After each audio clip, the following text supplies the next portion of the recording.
Red Bull is known for their sweet, colorful energy drinks and is a brand unmistakable in the sea of other energy drinks out there. But despite their main focus being selling energy drinks, it is most definitely not the only thing that they are up to.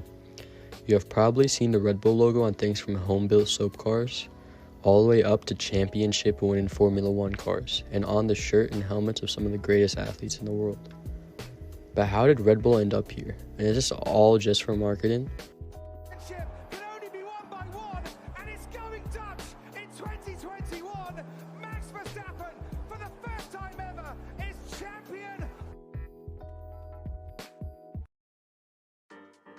Well, it all started in 1987 when Austrian entrepreneur and marketing expert Dietrich Mateschitz discovered the drink while on a trip to Thailand. Dietrich noticed how the drink called Creds helped with his jet lag tremendously.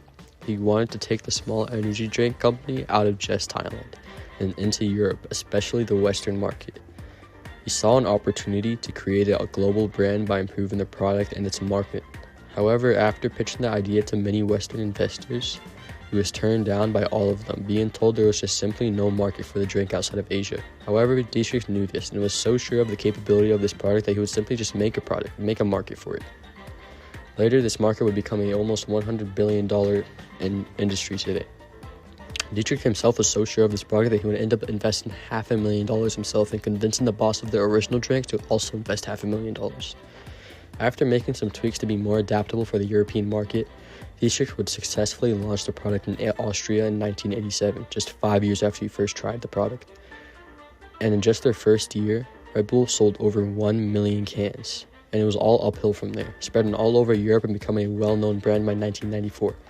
And in 1997, when Red Bull first entered the US market, they were already selling over 1 million cans every single day. But what does any of this have to do with our dude riding his BMX below a hot air balloon with a Red Bull logo slapped onto it? Well, technically, Red Bull pretty much has an unlimited spending budget on marketing. Red Bull does not actually make the drinks. An external producer outsources operations such as production and logistics. This means Red Bull itself is not the one producing the drinks. Everything like production of the cans are completely outsourced. This means Red Bull can fully commit its resources to sending a dude on a mountain bike off a 76-foot drop. And unsurprisingly, this pays off. In 2019, Red Bull sold 7.5 billion cans and created revenue of over $6 billion. A third of this is spent on marketing, but these sport teams and sponsors are not there for the sole purpose of selling an energy drink, but the attempt to diversify the brand from other brands, making sport their business as well. An important moving point in Red Bull's marketing endeavor was when they signed a 10-year contract in 1995 as the title sponsor for the subpar Formula One team Sabre. It was not a record-breaking season or something to talk about.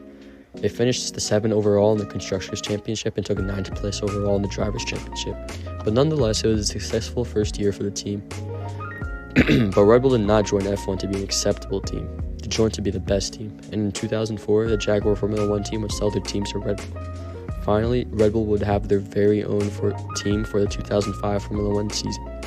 This means they could do whatever they wanted and were no longer restricted to being just a title sponsor. To cut costs and save money, Red Bull just ended up using the same equipment that Jaguar used. But every year they would get a bigger budget, better engines, and better drivers. Fast forward to today and they are the most dominated team in Formula One. In 2005, they had a budget of just $205 million. Today, they have an eye-watering budget of $3.5 billion. This is where that sport business comes from. Having earned money from F1 and grown the value of not just their F1 teams, but their soccer teams, rally teams, and more. Red Bull is truly a one-of-a-kind brand that will continue to kick ass and participate in the most random things imaginable because it looks cool. I think we can all agree that it's a cool way to run a business.